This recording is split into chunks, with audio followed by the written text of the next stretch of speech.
Hello, this is Kyle Allender of Christian Idealism, and today I want to explain to you guys what what a anomaly is within science. So an anomaly is an evidential. Basically, this is what it is. It's just an evidential difficulty that a theory faces when coming across some data point. Right. I'll give you one prime example. Okay. So. Um, within the history of the philosophy of science, you have, let's say, Newton's theory, okay, and then you have the orbit of Uranus, okay. And what they found is that the orbit of Uranus actually was not predicted by, or at least was inconsistent with Newton's formulas, and so that was an anomaly. Did they throw out the theory? No. In fact, a lot of times an anomaly is where a theory can be used to grow out research. So later on, of course, as the story goes, they discovered Neptune in exactly the precise area needed to account for why Uranus was in its orbit. Okay. And so what's interesting is that anomalies actually are a good thing in the sense that if a theory faces an anomaly, then that's an area where the theory itself can grow and mature. So, of course, this is one view in the philosophy of science. It's called the structuralist account of how scientific theories are built. And so, because of this is, of course, not every philosopher of science agrees with this position, so I am proposing a position. But essentially, the view of this is that it's an anomaly positive view of science. What does this mean? Well, it means that an anomaly is not by itself a bad thing. In fact, anomalies can be used a lot of times to actually grow and develop the theory further. And so here's an example. Here's another example we want to consider. So let's say that, well, actually, I'll just give you another historical example. So the rotation of Mercury around the sun was a problem for Newton's theory as well. And what they predicted is that there should be another planet called, I think it was Vulcan, that was actually closer to the sun. What they found was like, oh no, there was no Vulcan, right? And so because of that,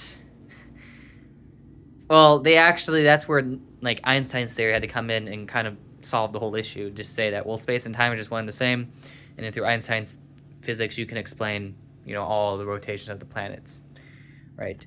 But here's the thing about that. So it's not that we got rid of Newton's theory, but rather we just took the theory and then gave it a new context, right? And so in some sense, you could say that Newton's theory and Einstein's theory are, in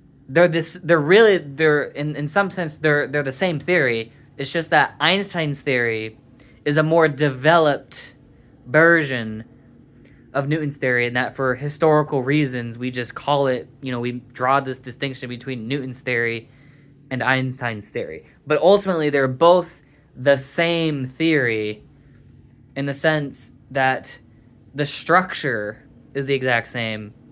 It's just that Newton's theory is just a particular application of Einstein's theory. Okay. And so what does this kind of view do? Well, it shows that when we come across an anomaly within science, we can say like, hey, this is where we have this evidential difficulty. Let's try to find a way to solve it, right? Let's propose a solution, or this is where research needs to go down further.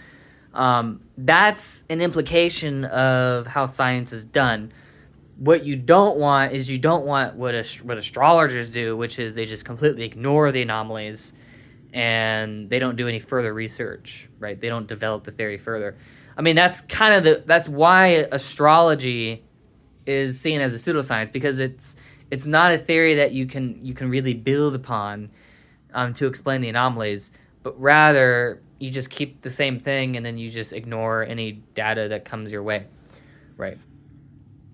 So yeah, that's basically what an anomaly is, and then that is how anomalies are solved within science. So anomalies are solved when you develop the theory further, or you make some new discovery, right?